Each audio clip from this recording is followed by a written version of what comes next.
Salam dostlar. Bugün sizə Azərbaycanın ən qədim diyarlarından biri Naxçıvan haqqında danışacağıq. Min illik tarixə, sirli abidələrə, qədim mədəniyyətə və bənzərsiz təbiətə sahib olan bu bölgə bəlkə də çox az bilinir. Əgər siz də tarix, sir, gözəlliyi dolu yerləri sevirsinizsə, o zaman bu videonu axıra qədər izləyin. Birinci fakt. Naxçıvan dünyanın ən qədim şəhərlərindən biridir. Naxçıvan şəhərinin yaşı təxminən 5000 ildən çoxdur. Ən qədim yazılı mənbələrdə bu şəhər eramızdan əvvəl 2-ci minillikdə mövcud olub. Bəzi tarixçilər hesab edir ki, Nuh tufanından sonra Nuh peyğəmbər ilk məskəni məhz burada salıb. Bu səbəbdən də şəhərin adı Nuh gəmisindən sonra salınan yer, yəni Naxçıvan adlanır. İkinci fakt. Nuh türbəsi. Əfsanə ilə tarix arasında. Naxçıvanda yerləşən Nuh türbəsi dünyanın ən qədim ziyarətgahlarından biri sayılır. Rəvayətə görə Nuh tufanından sonra gəmi Araz vadisinə enib və Nuh peyğəmbər burada məskunlaşıb. Arxeoloji qazıntılar da sübut edir ki, bu ərazi 1000 illərdir yaşayış yeri olub. Türbə həm dini, həm də mədəni baxımdan bölgənin simvoluna çevrilib. Üçüncü fakt. Əlincə qalası. Azərbaycanın öz kiçik Alamut qalası. Əlincə qalası təkcə Azərbaycanın deyil, bütün yaxın şərqin ən möhkəm qalalarından biridir.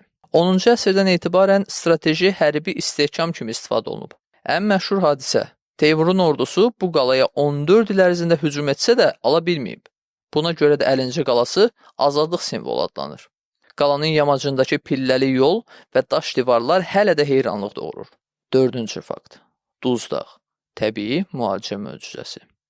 Naxçıvandakı Duzdağ mağarası dünyada astma və tənəffüs xəstəliklərinin təbii müalicə mərkəzlərindən biridir. Bu dağda havanın rütubət səviyyəsi və duz tərkibi elə balanslıdır ki, xəstələrin nəfəs yollarından təbii şəkildə təmizlənir. Əcnəbi turistlər buranı dünyanın nəfəs otağı adlandırır.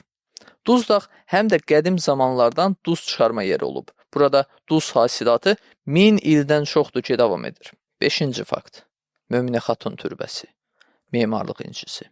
Naxçıvanda yerləşən Möminə Xatun türbəsi 12-ci əsrdə memar Əcəmi Naxçıvaninin yaratdığı sənət şahəsərdir. Bu türbə həm estetik görünüşü, həm də riyazi dəqiqliyi ilə UNESCO-nun diqqətini cəlb edib. Onun üzərindəki kufi yazılar, ulduzvari naxışlar və simmetrik ornamentlər qərb memarlarını belə heyrətləndirir. Əcəmi burada həm incəsənəti, həm də riyaziyyatı birləşdirib.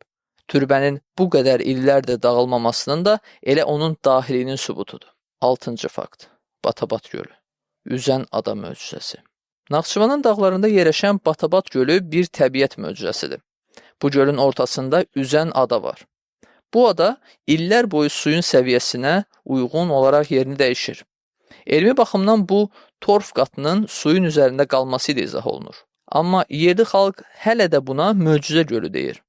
Batabat həm də Naxçıvanın təbiət turizmi üçün ən çox ziyarət olunan yerlərindən biridir. 7-ci fakt. Qarabağlar türbəsi. Sirli simvollar diyarı. Naxçıvanın Kəngərli rayonundakı Qarabağlar türbəsi həm ikili minarələri, həm də kompleks forması ilə unikal abidədir.